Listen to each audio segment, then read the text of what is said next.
ঐতিহাসিক অসম চুক্তিৰ ফলত স্থাপন হোৱা তেজপুৰ বিশ্ববিদ্যালয়ত যোৱা ৩টা মাহে চলি থকা অচলাৱস্থা সন্দৰ্ভত সদৌ অসম ছাত্ৰ সন্থা উদ্বিগ্ন।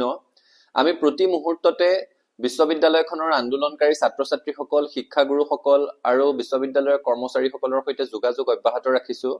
এই আন্দোলনটোলৈ সদৌ অসম ছাত্ৰ সন্থাই ইতিমধ্যে আমাৰ সম্পূৰ্ণ সমৰ্থন ঘোষণা কৰিছো। কাৰণ খুব যুক্তিসংগত কেতবোৰ দাবী লৈ বিশ্ববিদ্যালয়খনৰ গোটেই পৰিয়ালটোৱে এই আন্দোলনত অংশগ্ৰহণ কৰিছে। আজি সদৌ অসম ছাত্ৰ সন্থাৰ তৰফৰ পৰা অসমৰ মহামান্য ৰাজ্যপাল লক্ষ্মণ প্ৰসাদ আচাৰ্য ডাঙৰীয়াক আমি সাক্ষাৎ কৰো।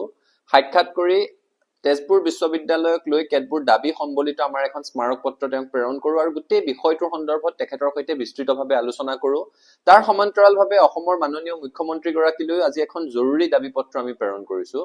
এটা কথা স্পষ্ট, ঐতিহাসিক তেজপুৰ বিশ্ববিদ্যালয়খন কোনো চৰকাৰে সদিচ্ছাত অসমত স্থাপন কৰা এখন বিশ্ববিদ্যালয় নহয়। অসম আন্দোলনৰ ফলশ্ৰুতিত 860 গৰাকী শ্বহীদৰ ত্যাগ, অসংখ্যজন নিৰ্যাতিতৰ ত্যাগৰ বিনিময়ত অসম চুক্তি হৈছিল।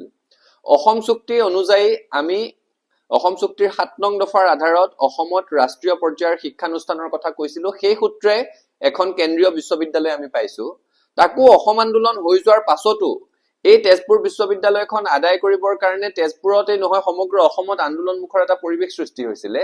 তেজপুৰত এগৰাকী যুৱতীৰ প্ৰাণহানি হৈছিল, তাৰ পাছত তেজপুৰ বিশ্ববিদ্যালয় প্ৰতিষ্ঠা হৈছে। গতিকে তেজপুৰ বিশ্ববিদ্যালয়ৰ সৈতে অসমৰ ৰাইজৰ এক আৱেগিক সম্পৰ্ক আছে, ছাত্ৰ সন্থাৰ স্বাভিমান জড়িত হৈ আছে। গতিকে তেজপুৰ বিশ্ববিদ্যালয়ত চলি থকা অচলাৱস্থাৰ আমি অৱসান বিচাৰিছো। আজি আমি সাক্ষাৎকালত মহামান্য ৰাজ্যপালগৰাকীক স্পষ্টভাৱে কেইটামান দাবী উত্থাপন কৰিছো যে তেজপুৰ বিশ্ববিদ্যালয়ত চলি থকা অচলাৱস্থা দূৰ কৰাৰ ক্ষেত্ৰত তেখেতে হস্তক্ষেপ কৰিব লাগে। তেজপুৰ বিশ্ববিদ্যালয়ৰ বিতৰ্কিত যিগৰাকী উপাচাৰ্য শম্ভুনাথ সিং, তেখেত ইতিমধ্যে বেয়াকৈ ব্যৰ্থ হৈছে।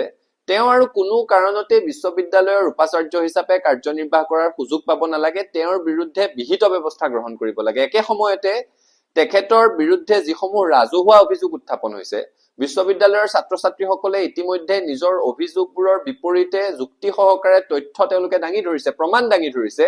গতিকে এই উপাচাৰ্যগৰাকীৰ বিৰুদ্ধে এক উচ্চ পৰ্যায়ৰ তদন্ত হ'ব লাগে। আৰু এনেকুৱা এগৰাকী উপাচাৰ্য যি বিশ্ববিদ্যালয়খন আন্দোলনমুখৰ হৈ থাকোতে ছাত্ৰ-ছাত্ৰীৰ সৈতে আলোচনা কৰাৰ পৰিৱৰ্তে, শিক্ষকৰ সৈতে আলোচনা কৰাৰ পৰিৱৰ্তে আজি 3 মাহ সময় পলাই আছে, বিশ্ববিদ্যালয়ৰ চৌহদত নাই, সেই উপাচাৰ্যগৰাকী কোনো কাৰণত ঘূৰি আহিব নালাগে। এই কথাটো আমি স্পষ্টভাৱে আমাৰ তৰফৰ পৰা আহ্বান জনাইছো। একে সময়তে এই বিশ্ববিদ্যালয়খনত এক সুস্থ শৈক্ষিক পৰিৱেশ আৰু সুস্থ গণতান্ত্ৰিক পৰিৱেশ বাহাল ৰখাৰ স্বাৰ্থত ৰাজ্যপালগৰাকীয়ে যাতে হস্তক্ষেপ কৰে তাৰ কাৰণে আমি দাবী উত্থাপন কৰিছো।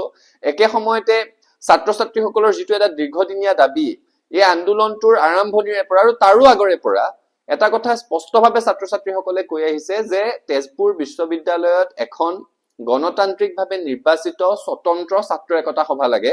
সেই কথাটো আমি আজি দাবী আকাৰে উত্থাপন কৰিছো। এটা ঐতিহাসিক ছাত্ৰ আন্দোলনৰ ফল, অথচ তাত বছৰ বছৰ ধৰি ছাত্ৰ-ছাত্ৰীৰ গণতান্ত্ৰিক কণ্ঠক প্ৰতি মুহূৰ্তত পদানত কৰি অহা হৈছে, যিটো কথা ছাত্ৰ সন্থাই কোনো কাৰণত সমৰ্থন নকৰো। আৰু ছাত্ৰ সন্থাই সেইকাৰণে এখন স্বতন্ত্ৰ গণতান্ত্ৰিকভাৱে নিৰ্বাচিত ছাত্ৰ একতা সভা যাতে গঠন কৰা হয় তাৰ কাৰণে দাবী জনাইছো। তাৰ কাৰণে প্ৰয়োজনীয় আইন সংশোধন কৰিবৰ কাৰণেও আমি দাবী জনাইছো। আন এটা খুব গুৰুত্বপূৰ্ণ বিষয়, ভাইচ চেঞ্চেলৰ বা প্ৰ-ভিচি নথকা অৱস্থাত বিশ্ববিদ্যালয়খনৰ সবাতোকৈ জ্যেষ্ঠ যিগৰাকী শিক্ষক আছে তেখেতে উপাচাৰ্যৰ দায়িত্ব গ্ৰহণ কৰিছে।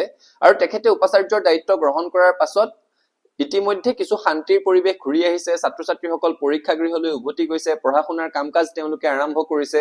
গতিকে তেখেতে যাতে সুচাৰুৰূপে বিশ্ববিদ্যালয়খন পৰিচালনা কৰিব পাৰে তাৰ কাৰণে তেখেতক ভাৰপ্ৰাপ্ত উপাচাৰ্য হিচাপে কাৰ্যনিৰ্বাহ কৰিবলৈ সম্পূৰ্ণ কৰ্তৃত্ব দিব লাগে। সেই কথাটো আজি আমি মহামান্য ৰাজ্যপালগৰাকীৰ ওচৰত আমাৰ অনুৰোধ আমি পেশ কৰিছো তেওঁৰ ওচৰত যে এখেতক সম্পূৰ্ণ কৰ্তৃত্ব সহকাৰে ভাৰপ্ৰাপ্ত উপাচাৰ্য হিচাপে কাৰ্যনিৰ্বাহ কৰাৰ সুযোগ দিব লাগে। যেতিয়ালৈকে এগৰাকী স্থায়ী উপাচাৰ্য নতুনকৈ নিযুক্ত কৰা নহয়, বৰ্তমানৰ ভাৰপ্ৰাপ্ত উপাচাৰ্যগৰাকীয়ে যাতে সম্পূৰ্ণ কৰ্তৃত্ব সহকাৰে বিশ্ববিদ্যালয়খন পৰিচালনা কৰিব পাৰে সেই ব্যৱস্থা গ্ৰহণ কৰিবৰ কাৰণে আমি আহ্বান জনাইছো।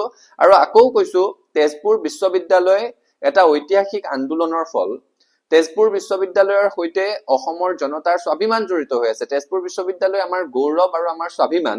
কিন্তু তেজপুৰ বিশ্ববিদ্যালয় ঐতিহাসিক অসম আন্দোলনৰ ফলত সৃষ্টি হোৱা এখন বিশ্ববিদ্যালয় হোৱাৰ পাছতো তেজপুৰ বিশ্ববিদ্যালয়ৰ চৌহদত অসমৰ ভাষা, সংস্কৃতি, ইতিহাস, সাংস্কৃতিক ঐতিহ্য আদিৰ পৰ্যাপ্ত প্ৰতিফলন কোনোদিনেই হোৱা নাছিলে আৰু সেইকাৰণে আমি এই দাবীটো স্পষ্টভাৱে উত্থাপন কৰিছো যে তেজপুৰ বিশ্ববিদ্যালয়ৰ চৌহদত অসমৰ চহকী সাংস্কৃতিক ঐতিহ্য, ভাষিক ঐতিহ্য বা অসমৰ ইতিহাস তাত প্ৰতিফলিত কৰাৰ ব্যৱস্থা কৰিব লাগে আৰু বিশ্ববিদ্যালয়ত উপাচাৰ্য নিযুক্তিৰ বেলিকা দক্ষ উপযুক্ত খিলঞ্জীয়া লোকক যাতে অগ্ৰাধিকাৰ দিয়া যায় সেই সন্দৰ্ভতো আমি আজি আমাৰ দাবী পত্ৰত স্পষ্টভাৱে দাবী উত্থাপন কৰিছো।